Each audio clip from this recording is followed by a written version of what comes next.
Esse testemunho é impactante, vai fortalecer sua fé. Assista até o fim, depois curta, comente e compartilhe. Aconteceu que eu cheguei em Belém do Pará, numa situação muito difícil, e ali um empresário me ajudou e eu construí uma empresa, ele me ajudou, e eu ia pagar aquela dívida em dólar. E eu não dei conta de pagar, o dólar foi para 470 mil reais a minha dívida, e eu não dava conta de pagar. Eu liguei para Goiânia pedindo ajuda de uma macumbeira que tem lá, para ela me ajudar a fazer os trabalhos para me pagar as contas que eu devia. Aí, ao ligar para ela, ela falou: não, você vem aqui, nós vamos fazer os trabalhos junto.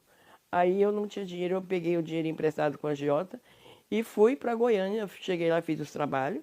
Quando eu levantei nas encruzilhadas, nas matas, nas águas, no cemitério, como os macumbeiros faz, eu passei numa cartomante, ela leu minha sorte, disse que a minha viagem ia ser muito boa. Quando eu chegasse na minha terra, ninguém ia me conhecer. Mas não me liguei com aquilo. Eu estava com 2 noras comigo e 3 netos. E tinha uma de 1 ano que eu ia comemorar o aniversário dela lá em Belém. E quando eu saí desse trabalho lá, eu fui para casa da minha mãe arrumar as malas. E quando eu vi, descia uma crente. Aí a crente olhou para mim e falou assim: olha, a senhora vai fazer uma viagem? Eu falei: sim, vou. De avião? Eu falei: é. Aí ela disse para mim: não vai nesse avião que ele vai cair. Aí eu peguei e falei assim: eu não acredito em crente, eu não gosto de crente. Não vá, porque eu estava orando e o Senhor me mostrou essas 3 crianças e vai ser uma tragédia muito grande. E eu não confiei na crente, peguei, fui embora para o aeroporto, peguei o avião, 11h30 da manhã, domingo, e esse avião, está aqui a revista Veja, da época, está escrito Um Drama na Selva. Está escrito aqui Um Drama na Selva, nessa revista. Eu carrego essa revista porque muitas pessoas não acreditam. O que diz lá em Hebreus 13:8, que Jesus Cristo é o mesmo ontem, hoje e eternamente. Ele não mudou e jamais ele vai mudar. E ali, na hora que aquele avião decolou, ele fez um pouso em Imperatriz, um pouso em Marabá. Nós tínhamos que chegar às 6h10 em Belém. E quando eu olhei no relógio, era 8h40. O avião estava muito alto. Era um Boeing 737 da Varig, capacidade para 400 passageiros. E quando eu olhei no relógio, era 8h40. Eu fui perguntar por que estava demorando no aeroporto, para chegar no aeroporto de Belém, sendo que eu tinha que chegar às 6h10. Aí a aeromoça falou que ia preparar um calmante para me dar. E na hora que ela entrou para pegar o calmante, o comandante saiu e estendeu as mãos assim e falou: nós estamos perdidos. E eu vou fazer um pouso forçado. E salva-se quem puder. E naquela tragédia eu perdi uma nora e 2 netos. O pau pegou no pescoço da minha nora, arrancou o pescoço, a cabeça dela. A cabeça ficou no meu colo e o corpo em cima do banco do avião. E a mata, na época, lá onde é que caiu aquele da Gol, que o Legas passou, né? E hoje não sobrou nenhum passageiro. E passou 3 dias desaparecido esse avião. No 3º dia encontrou o avião e eles foram para resgatar as pessoas. No 4º dia que começou o resgate.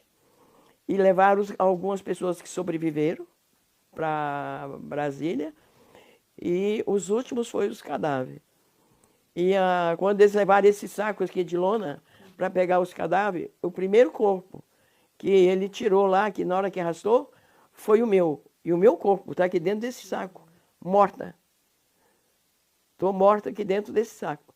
E aí, quando eles colocaram ali, que botaram o corpo da minha nora do meu lado, o saco começou a mexer, eles abriram a boca do saco e eu estava com o meu olho aberto. E eles fizeram assim para me fechar o meu olho, eu abri o olho novamente, por 2 vezes, eles falaram: essa mulher está viva. Aí abriram todo o saco e me tiraram. Quando eles me tiraram do jeito que eu estou aqui, ó. Mas quando eles me tiraram, eles viram que eu não tinha perna. A coluna tinha quebrado. Os bichos tinham me comido lá no meio do mato. A barriga, eles rasgaram o meu vestido para embrulhar esse pé que estava solto. E eu fiquei, eles fotografaram do joelho para cima, porque do joelho para baixo não tinha mais nada. Aí cheguei em Brasília, no hospital de base, os médicos me desenganou, porque tinha muito bicho no meu corpo, aquele estapuru, que dá assim bicheira de animal. E quando eu cheguei lá em Brasília, que me desenganaram, eu fui para Belém. Quando eu cheguei lá em Belém, os médicos me desenganou e eu fui para casa. Com aquelas pernas daquele jeito.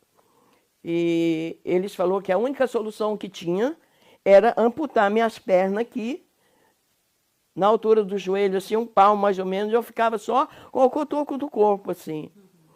E aí eu falei, não. Aí eu peguei e mandei comprar 1 litro de creolina e fui tratada com creolina 9 meses.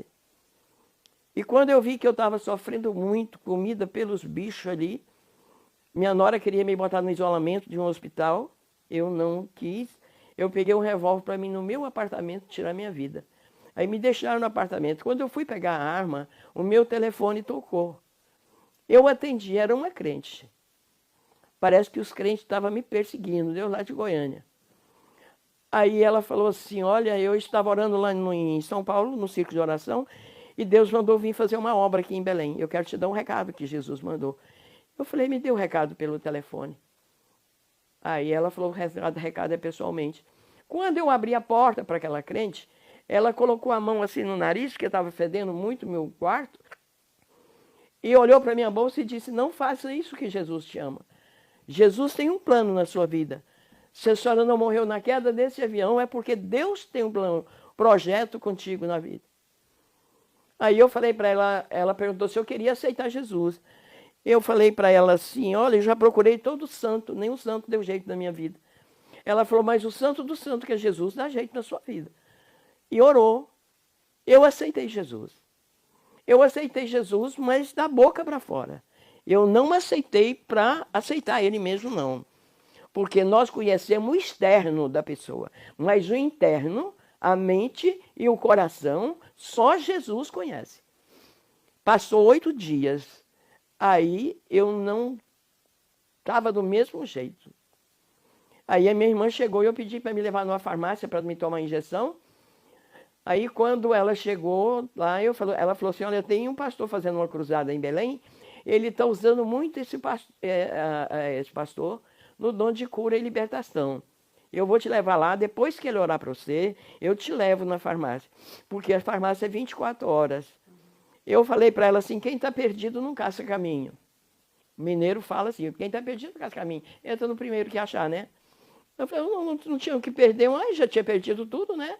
E aí, naquele instante que ela falou assim, que vamos lá que o pastor pode orar para você e você pode melhorar essas dores. Eu não desci da caminhonete, mas fiquei na calçada, porque eu não podia entrar na igreja, porque tinha 3.000 pessoas naquela cruzada. Eu fiquei na calçada lá, porque eu estava com muito mau cheiro.